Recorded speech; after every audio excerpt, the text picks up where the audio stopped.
نحمده ونصلي ونسلم على رسوله الكريم أما بعد أعوذ بالله من الشيطان الرجيم بسم الله الرحمن الرحيم وقالوا اتخذ الرحمن ولدا لقد جئتم شيئا إدا تكاد السماوات يتفطرن منه وتنشق الأرض وتخر الجبال هدا أن دعوا للرحمن ولدا وما ينبغي للرحمن أن يتخذ ولدا إن كل من في السماوات والأرض إلا آتي الرحمن عبدا لقد أحصاهم وعدهم عدا وكلهم آتيه يوم القيامة فردا صدق الله مولانا العظيم اللهم صل على سيدنا محمد وعلى آل سيدنا محمد وبارك وسلم۔ سورۃ مریم کی آیت نمبر 88 تا آیت نمبر 95۔ ان آیات میں کفار و مشرکین کی طرف سے اللہ تبارک و تعالی کے لیے اولاد کا دعویٰ کرنا، اس کی تردید کی گئی ہے، اور اللہ رب العزت کی شان تقدیس کو بیان کیا گیا۔ اللہ رب العزت اور اللہ کی مخلوق کے درمیان اصل تعلق اور صحیح نسبت کی وضاحت فرمائی گئی۔ اللہ رب العزت کے احاطہ علم کا بھی بیان ہے، اور روز قیامت تمام مخلوقات کی بارگاہ الہی میں دنیاوی اسباب اور ساز و سامان کے بغیر تنہا حاضری اور پیشی کا بیان ہے۔ تفسیر معالم العرفان میں ہے کہ امام شاہ ولی اللہ محدث دہلوی رحمۃ اللہ علیہ فرماتے ہیں کہ اکثر لوگ 3 قسم کے حجابات یعنی حجاب طبع، حجاب رسم اور حجاب سوء معرفت میں مبتلا رہتے ہیں۔ حجاب طبع یہ ہے کہ انسان مادیت میں ہی پھنس کر اپنے جسم کو ہی سنوارنے میں مصروف رہے اور اس کے پیش نظر اس کے علاوہ اور کچھ نہ ہو۔ اور حجاب رسم سے مراد یہ ہے کہ انسان قوم، ملک، علاقہ، برادری وغیرہ کے رسم و رواج کا بندہ ہو کر رہ جائے اور آخرت سے بالکل آنکھیں بند کر لے اور آخرت کی بالکل اسے فکر ہی نہ ہو۔ اور تیسرا حجاب فرمایا کہ وہ سوء معرفت ہے، اور اس کا مطلب یہ ہے کہ انسان اللہ تعالیٰ کو پہچانتا تو ہے مگر غلط طریقے سے، اسے اللہ رب العزت کی صحیح معرفت حاصل نہیں ہے۔ مثلا یہود و نصارہ، ہندو، سکھ وغیرہ سب اللہ تعالیٰ کو کسی نہ کسی نام سے پہچانتے ہیں مگر ان کی پہچان صحیح نہیں ہے، جیسا کہ سورۃ انعام میں فرمایا وما قدر اللہ حق قدرہ، انہوں نے اللہ کو اس طرح نہیں پہچانا جس طرح اس ذات کو پہچاننے کا حق تھا۔ اس کو حجاب سوء معرفت کہا جاتا ہے۔ یہ اسی حجاب کا نتیجہ ہے کہ انسان شرک میں مبتلا ہو جاتا ہے۔ فرمایا وقالوا اتخذ الرحمن ولدا، ان مشرکوں نے کہا، ان میں یہود و نصارہ اور عرب کے مشرکین سب شامل ہیں، انہوں نے کہا کہ خدائے رحمان نے اولاد بنا لی ہے۔ مفسرین کرام فرماتے ہیں کہ انسانوں میں سے ایسے لوگ بھی ہیں جنہوں نے کفر و شرک کی ایک یہ راہ اختیار کی ہے کہ انہوں نے اللہ تعالیٰ کے لیے اولاد تجویز کر لی۔ اس باطل عقیدے میں عیسائیوں کی اکثریت مبتلا ہے کہ وہ حضرت عیسیٰ علیہ السلام کو اللہ تعالیٰ کا بیٹا بتاتے ہیں۔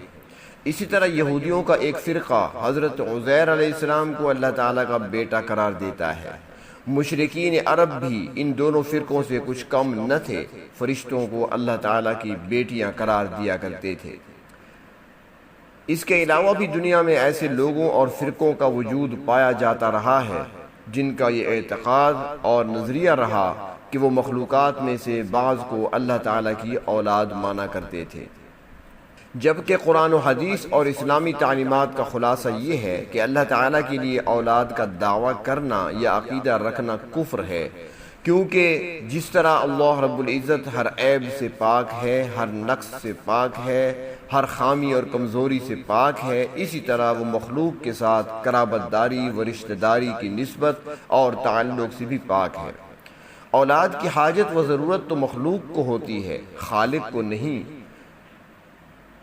بیٹے کی ضرورت اس لیے بھی ہوتی ہے کہ وہ زندگی میں سہارا بنے اور مرنے کے بعد نیک نامی کا سبب بنتا ہے۔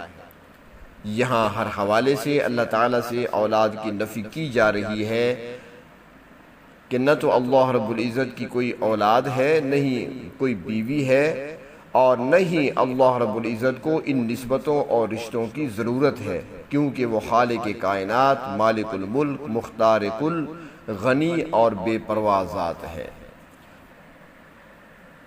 تو اس لیے اللہ تبارک و تعالیٰ کی نہ کوئی حقیقی اولاد ہو سکتی ہے اور نہ ہی مجازی۔ حقیقی تو اس لیے نہیں کہ وہ ہم جنس ہوتی ہے، ہر بچہ اپنے والدین کا ہم جنس اور مرکب ہوتا ہے۔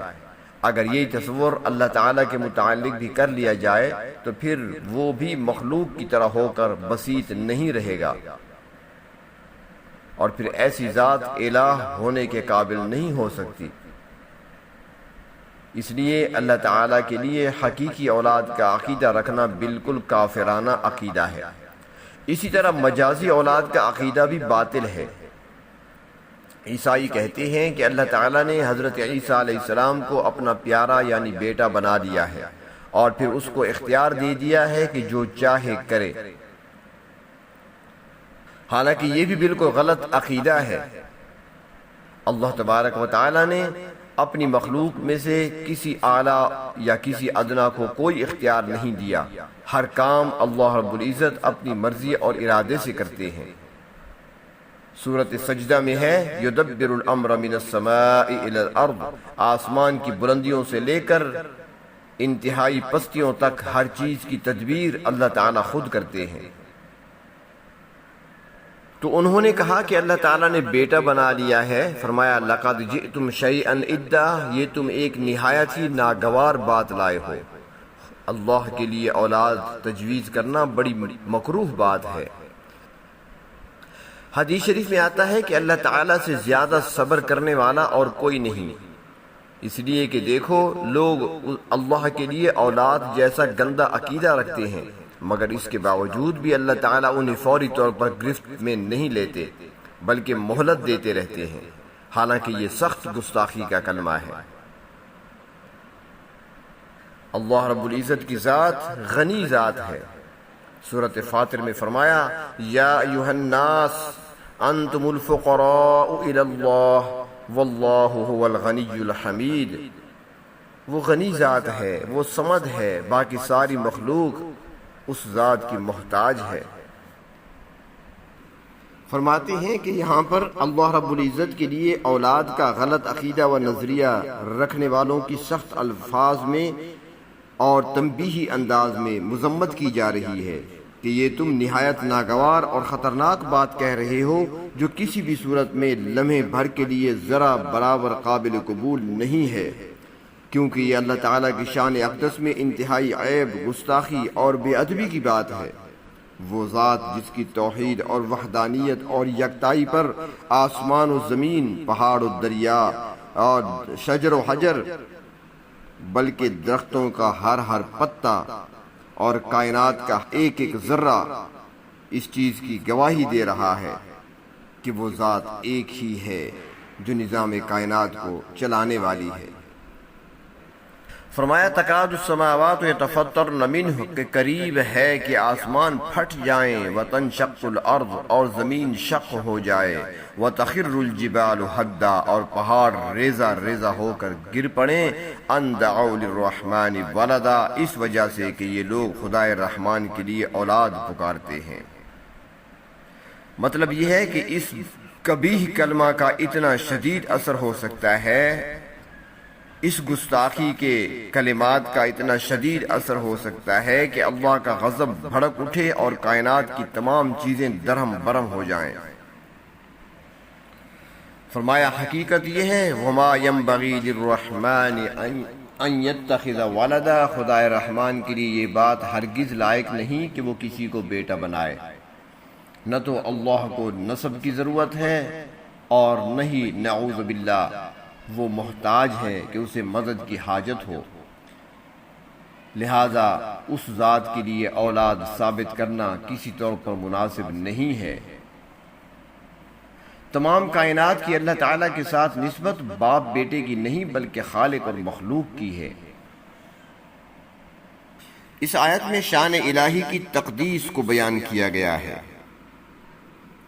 اور ایک ناقابل تردید حقیقت اور ازلی و ابدی سچائی واضح کرتے ہوئے ارشاد فرمایا جا رہا ہے کہ اللہ تعالیٰ کی ذات پاک، بلند و برتر اور بے نیاز ہے، اس لیے کہ اللہ تعالیٰ کی جنس کا کوئی نہیں ہے، نہ اس جیسا کوئی ہے، نہ کوئی اس کے برابر و ہمسر ہے، نہ اس کا کوئی شریک و ساتھی ہے، نہ اس کے ماں باپ ہیں اور نہ ہی اولاد ہے، اور نہ ہی اللہ رب العزت کو ان چیزوں کی ضرورت ہے۔